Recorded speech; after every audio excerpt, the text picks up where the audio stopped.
saya Sri Novayandri Agni, calon guru penggerak Angkatan 7 dari Kabupaten Bungo di SMK Negeri 5 Bungo.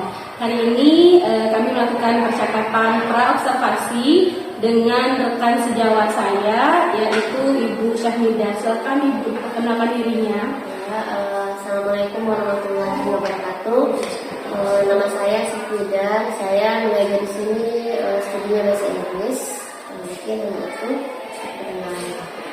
Terima kasih Bu Ica. Kita mulai ya. Assalamualaikum warahmatullahi wabarakatuh.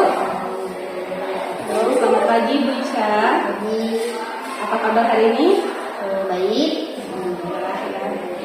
Nah, jadi Bu Ica, seperti yang sudah kita rencanakan bahwa hari ini kita akan melakukan observasi kelas. Jadi tujuan dari observasi kelas ini adalah untuk melihat kelebihan, potensi, dan apa-apa saja yang bisa ditingkatkan dari pembelajaran Ibu Ica di kelas. Jadi di sini saya tidak menjudge, tidak menilai, tidak menghakimi. Saya hanya ingin mengembangkan kompetensi mengajar atau kompetensi Ibu Ica di kelas nantinya. Nah, kemudian sebelum kita mulai observasi kelas, jadi kita dialog sedikit ya, boleh ya Bu Ica ya. Jadi di dialog pra-observasi ini ada beberapa pertanyaan yang ingin saya tanyakan. Yang pertama, nanti mata pelajarannya apa Ibu? Bahasa Inggris ya mata pelajarannya. Di kelas berapa Bu? Di kelas 10 OTP 1. 10 OTKP 1, berarti perkantoran ya. Nanti kita jam berapa Ibu Ica observasi kelasnya? 3-4. Jam ketiga, jam keempat. Jadi mata pelajaran bahasa Inggris di kelas 12 OTKP 1, jam ketiga dan keempat gitu ya Bu ya. Sebelum kita observasi, tentu Ibu Ica punya persiapan ya sebelum masuk kelas. Bisa sampaikan nggak Bu, apa tujuan pembelajaran kita hari ini? Tujuannya ini berhubungan dengan materinya nanti itu tentang konteks. Jadi tujuan dari pembelajaran itu yang pertama nanti siswa mampu mengidentifikasi fungsi sosial dan struktur kebahasaan dari sebuah teks rekon tersebut. Kemudian yang kedua, siswa nanti menganalisis unsur kebahasaan. Yang ketiga nanti siswa menceritakan kembali dan sebelumnya mereka mampu merancang dari sebuah teks rekon tersebut. Oke, jadi yang saya tangkap ini tujuan pembelajarannya adalah siswa mampu mengidentifikasi fungsi sosial struktur teks dan kebahasaan rekal, kemudian siswa menganalisis, lalu siswa merancang sendiri dan menceritakan kembali gitu ya Bu Ica ya. Itu tujuan pembelajaran kita hari ini. Nah, tentunya dari tujuan ini ada area-area pengembangan yang ingin Ibu Ica fokuskan di situ. Apa itu? Materi itu area pengembangannya pertama itu speakingnya, listening, kemudian ada nanti keempatnya reading, mungkin area pengembangan jadi integrasi lah ya semuanya yang skill yang ada di nanti di dalam reading itu mereka bisa membaca informasi-informasi yang mereka dapat, kemudian mereka nanti bisa mendengarkan dari nanti ada video yang saya bagikan, bisa mendengarkan dan mereka bisa menangkap informasi yang mereka dengar, kemudian nanti mereka akan merancang sebuah teks dan mereka menuliskan atau writing. Jadi area pengembangannya terintegrasi antara 4 skill bahasa Inggris gitu ya. Ya, listening, speaking, reading, writing semuanya ada. Terus selanjutnya untuk mengembangkan area-area tadi yang Ibu Ica inginkan itu tentu ada strategi atau hal-hal yang Ibu Ica persiapkan gitu. Bisa ceritakan persiapannya? Pertama, sebelum saya masuk kelas itu pasti saya persiapkan yaitu SPP, rancangan pembelajaran, kemudian teknik saya gunakan nanti teknik group investigation atau investigasi group. Jadi saya bagikan beberapa nanti kelompok sebelum mereka mengerjakan tugasnya. Kemudian ada diskusi nanti, tanya jawab dan penugasan nanti. Jadi menyiapkan RPP, kemudian group investigation, berarti ini termasuk problem based learning ya, saya. Masuk problem based learning, ada group investigation, ada diskusi, ada penugasan, tanya jawab, dan penugasan. Presentasi ada juga. Ada presentasi. Nah, jadi sepertinya ini sudah matang sekali persiapan Ibu Ica untuk kelas hari ini. Semoga bisa terlaksana lancar ya. Jadi harapan Bu Ica apa untuk observasi kelas nanti? Harapan saya saya sebagai guru gitu ya di sana, nanti apa yang saya sampaikan itu dapat ditangkap oleh siswa saya semuanya tanpa terkecuali. Kemudian kondisinya juga aman, terkendali, tidak ribut. Mungkin harapan saya. Penting tercapai lah ya bisa tujuan pembelajarannya. Sepertinya untuk dialog pra-observasi ini sudah cukup. Kita karena hanya menanyakan sedikit tentang persiapan. Nanti saya akan masuk ke kelas Bu Ica sesuai jadwal yang sudah kita tetapkan jam ke-3 dan 4 nanti. Saat observasi itu Ibu Ica mengajar seperti biasa, saya hanya duduk atau mengamati saja. Siap ya Bu Ica, terima kasih banyak, sampai ketemu di kelas. Saudara-saudara.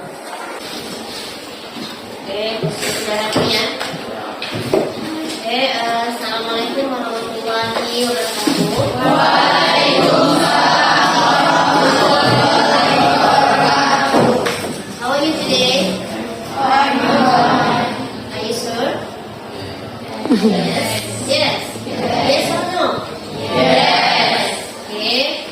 What study now? English language. Ya, jadi pelajaran sekarang itu bahasa Inggris. Nah, okay. What day today? Sunday. Okay. Ada yang bilang hari free day nggak? Saturday. No. Ya. Terus sekarang itu Sunday. Ya. Mau tanya lagi. Siapa sih tahu apa materi kita sekarang? Recon? Kenapa? Karena mau tanya karena kemarin sudah komunikasi buku bahwa kita belajarnya sendiri itu recon. Oke, sekarang coba dengarkan materi kita itu mengenai kompleks. Sebelumnya mau disiap AC dulu ya. Sebelum AC mau adanya nanti kita berdoa ya. Oke, siapa yang pimpin doa silakan pimpin doanya ya. Semuanya, 3, gerak.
Itu adalah mengidentifikasi fungsi sosial dan struktur kebahasaan dalam bentuk teks recon.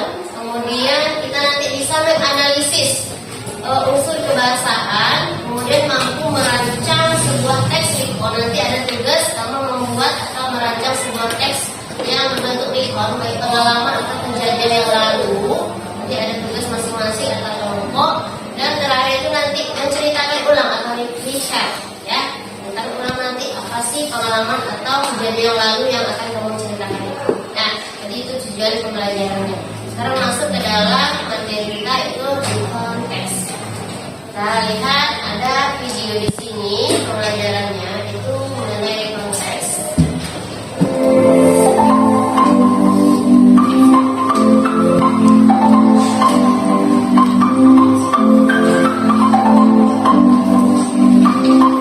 Assalamualaikum warahmatullahi wabarakatuh. Halo, dear people. Welcome to Amos lesson Belajar Sambil Rebahan ala Bikin Lesson Be Fine. Okay, dear people. Today we're going to study about recount text. Hari ini kita akan belajar tentang recount text. Recount text is text which tells about something happened in the past. Jadi, recount text adalah teks yang menceritakan kembali tentang sesuatu yang terjadi di masa lampau.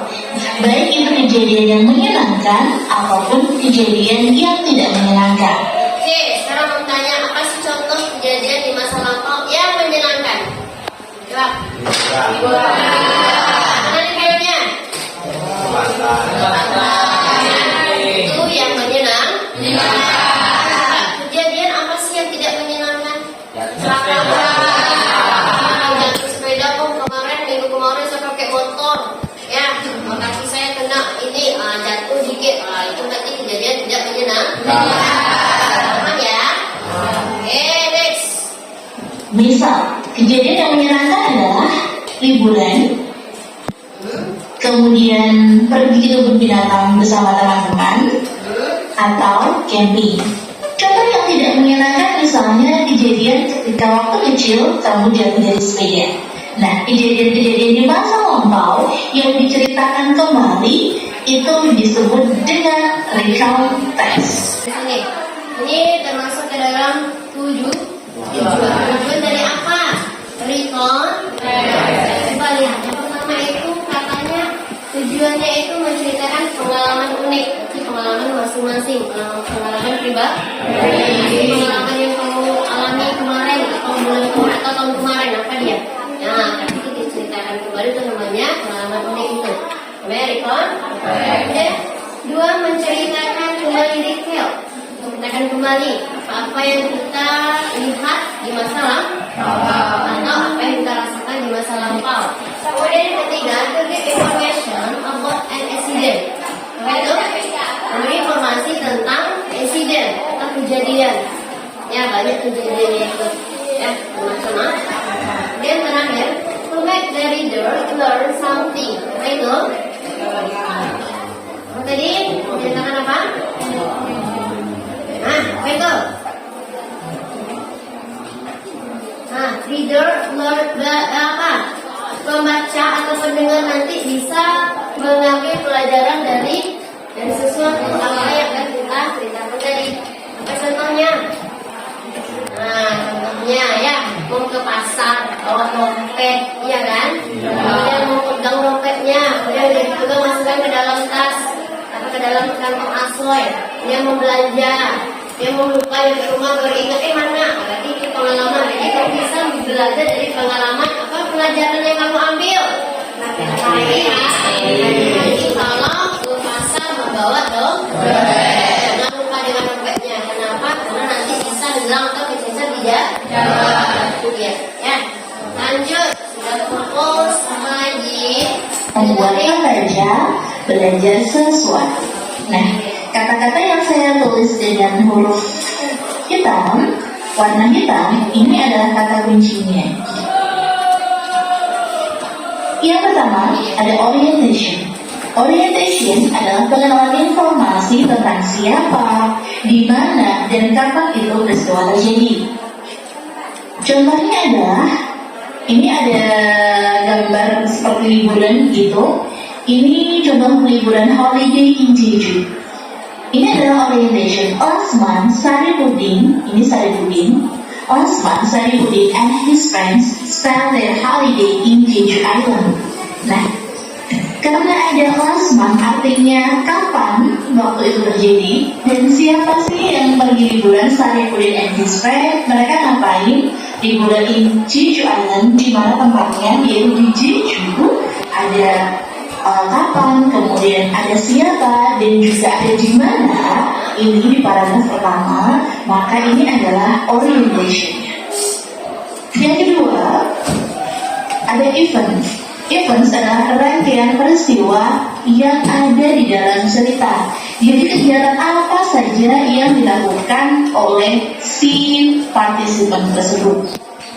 Misal, holiday itu kegiatannya apa aja? Pertama, mereka makan-makan.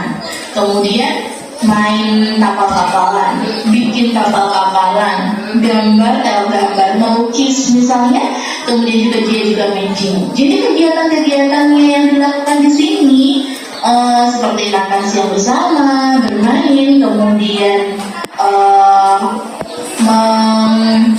melukis, kemudian bermain kano, itu adalah kegiatan urutan kegiatan yang mereka lakukan. Nah, urutan kegiatan yang mereka lakukan ini disebut dengan events.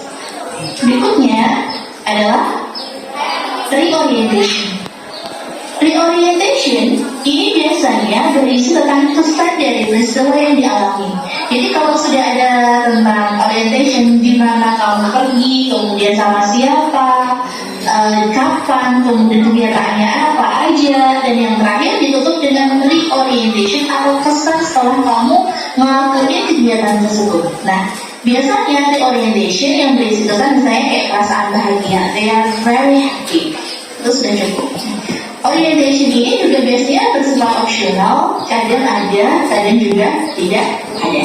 Berikutnya kita ke language features atau tata bahasanya. Di dalam recount text ini menggunakan past tense.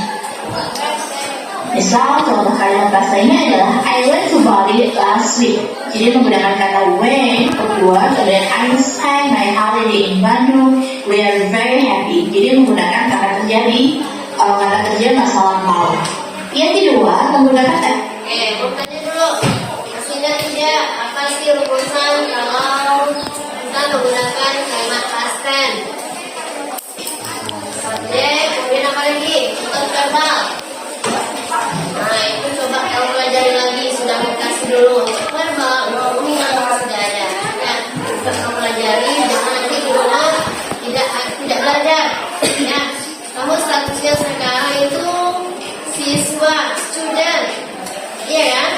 Apa tugas seorang student? Belajar. Ya, jadi kamu di rumah atur waktu untuk belajar. Jam ini saya harus belajar. Bikin buat schedule-nya.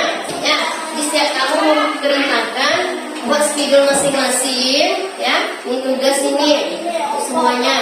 Di schedule-nya nanti dari jam pulang dari pagi, bangun pagi itu sudah ada. Jam 5 saya bangun, mandi, kemudian saya sholat subuh.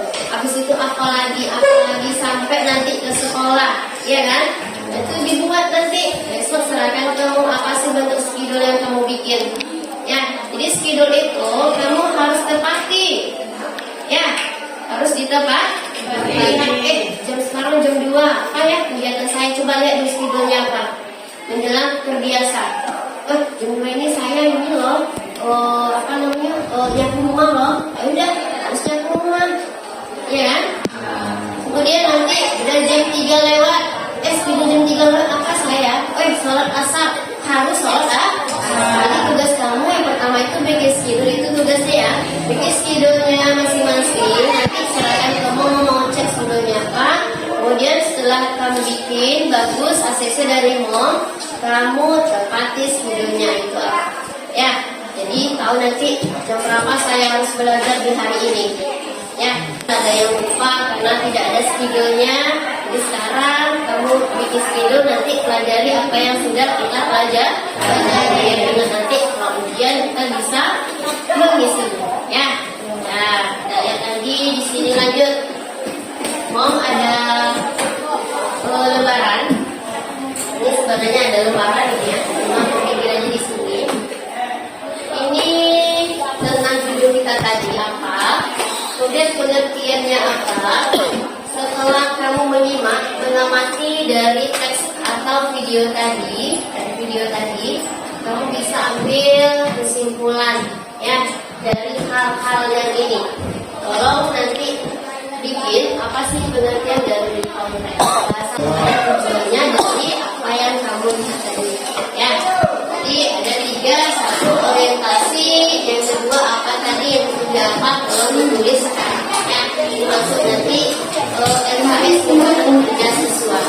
Ya, oke, intinya masing-masing. Silakan mengalokasi waktu 5 menit untuk mengerjakan.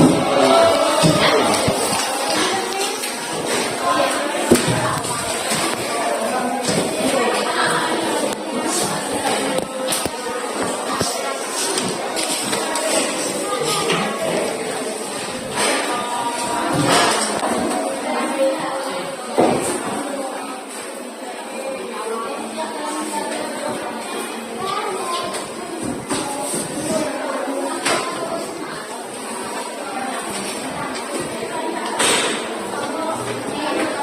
Kelompok. Kemudian kamu per kelompok itu membuat konteks, ya, boleh pengalaman liburan kemarin pas lebaran, boleh pokoknya bebas terserah. Nanti bentuknya remote. Oke, sudah. Dan di kelompoknya kamu nanti bikin konteks. Ya.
Kalau enggak mau pilih nanti secara apa, tapi kalau sudah mengusulkan diri ya udah.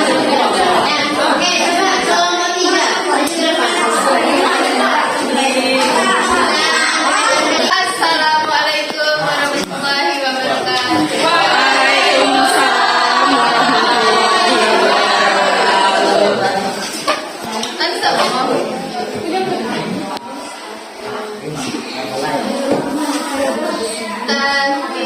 From the 2nd of April to the 7th.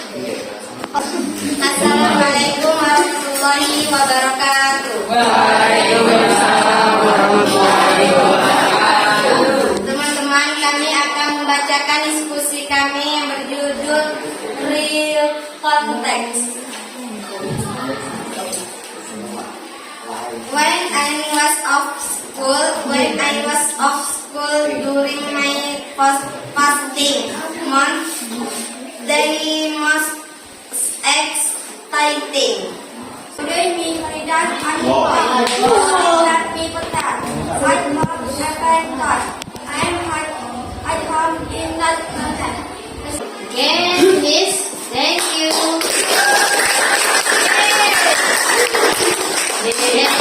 Tapi ada terakhir kita ada game. Coba silakan berdiri semuanya.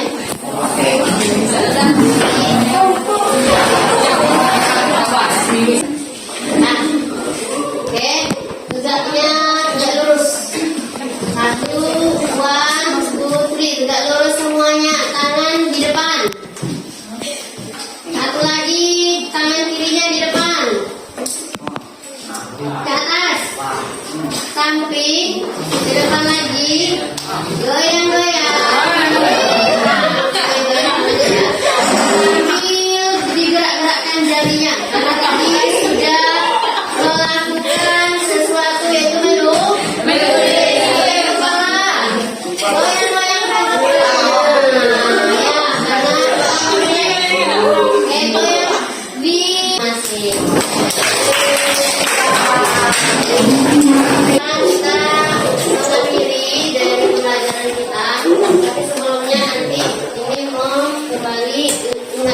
lagi ya, bahwa di konteks pengertiannya itu menceritakan pengalaman.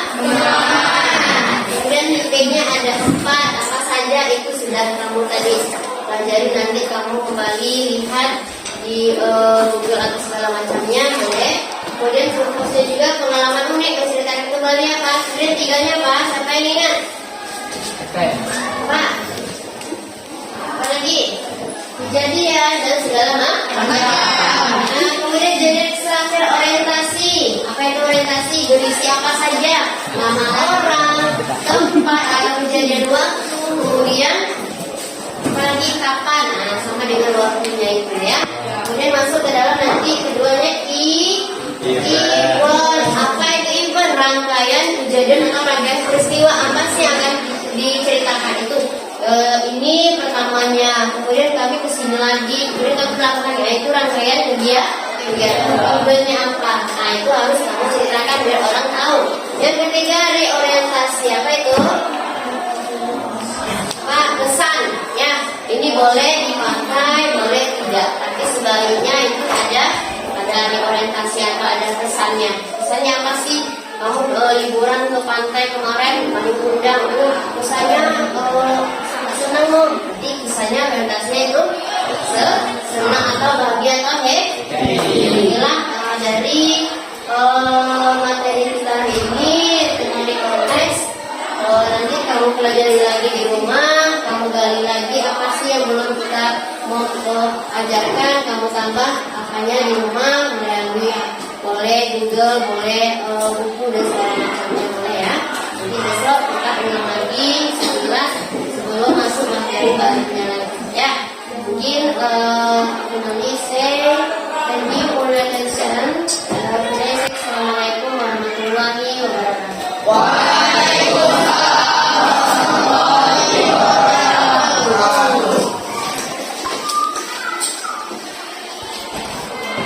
Assalamualaikum warahmatullahi wabarakatuh. Waalaikumsalam warahmatullahi wabarakatuh. Selamat pagi Bu Ica. Apa kabar hari ini? Alhamdulillah baik. Alhamdulillah. Jadi seperti yang sudah kita rencanakan kemarin, setelah observasi di kelas, kita akan melakukan dialog pasca observasi. Nah, jadi tujuan percakapan kita hari ini untuk merefleksi dan merefleksi observasi kelas yang kita laksanakan sebelumnya, dan untuk menggali potensi-potensi atau kelebihan-kelebihan yang ada pada Ibu Ica dan bagaimana peningkatan untuk kualitas pembelajaran ke depannya gitu. Kira-kira Bu, dari percakapan kita ini apa sih yang Ibu Ica harapkan? Yang saya harapkan itu untuk siswa pertamanya itu bahwa siswa kita ini kan dikategorikan siswa yang belum sepenuhnya aktif untuk belajar bahasa Inggris khususnya gitu ya. Di sini saya berusaha untuk bagaimana siswa ini menjadi mereka menjadi aktif dan mereka menjadi berani untuk mengungkapkan. Biasanya kalau listening itu kalau speaking itu mereka agak susah gitu. Terkadang mereka tahu gitu ya kan, tapi mereka merasa malu mungkin atau merasa kurang percaya diri gitu untuk mengungkapkan hal itu gitu. Nah, jadi yang saya tangkap ini dari Ibu Ica itu berharap dari dialog coaching kita ini Ibu nanti mampu menemukan strategi-strategi agar sesuatu lebih aktif lagi di depannya itu ya. Ini pertanyaan saya nanya perasaan dulu nih Bu Ica. Saat di observasi atau setelah observasi bagaimana sih perasaan Ibu? Pertamanya yang otomatis ada rekan di dalam gitu ya Bapak Ibu, pastilah ada rasa gugupnya gitu, tapi ya juga aja lah gitu kan ya. Jadi intinya adalah rasa-rasa grogi karena ada observasi gitu ya. Ya saya pun juga kayak gitu kalau ada orang yang mengobservasi kelas kita. Tapi pembelajaran yang Ibu rencanakan itu sebelumnya kan Ibu sudah buat rancangan FPP gitu ya Bu ya. Apakah yang dilaksanakan di kelas kemarin itu sudah sesuai dengan FPP yang dirancang atau belum Bu? Mungkin ada hal yang belum tercapai gitu ya.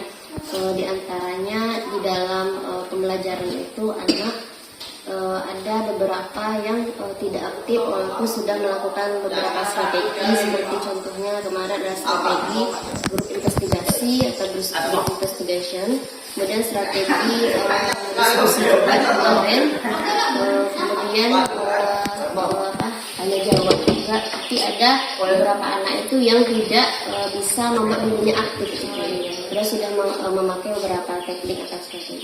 Iya, berarti dari yang Ibu rancang sebagian besar sudah tercapai, hanya di poin-poin tertentu seperti karena itu masalah keaktifan siswa juga. Kalau kita main skala nih Bu, main persen atau main skala, kira-kira sudah posisi berapa persen tercapai? Tercapainya lebih kurang 80%. 80% sudah tercapai. Dari yang 80% itu otomatis banyak kebaikan atau hal-hal bagus gitu ya Bu. Apa saja sih Bu yang sudah baik dalam pembelajaran Ibu kemarin? Hal yang baiknya, hal yang positifnya, anak-anak yang pertamanya mereka merasa bahagia gitu karena terpancar dari wajah-wajah mereka gitu kan saat belajar, saat di dalam kelas itu mereka merasakan satu kebahagiaan. Itu sebenarnya yang saya inginkan di dalam proses belajar mengajar, anak merasa nyaman dan santai dan bahagia belajar sama saya itu. Dan kedua, mereka sudah ada memberanikan diri untuk maju ke depan, walaupun memang tidak semuanya, tapi sudah ada anak yang bisa menggali potensi dirinya, walaupun kemarin itu dengan menggunakan diskusi dan main kelompok. Tapi sudah banyak hal-hal baik gitu yang tercapai Bu Ica ya. Terus kalau hal-hal yang perlu ditingkatkan ke depannya apa saja menurut Ibu? Menurut saya mungkin di sini saya mau menambahkan teknik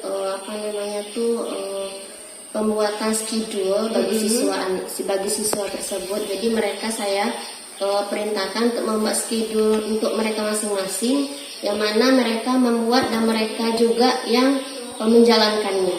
Jadi sesuai dengan perjanjian mereka masing-masing di dalam catatan itu, dan mereka melaksanakan apa yang di dalam tulisannya. Schedule contohnya pagi ini saya melakukan ini, yaudah lakukan.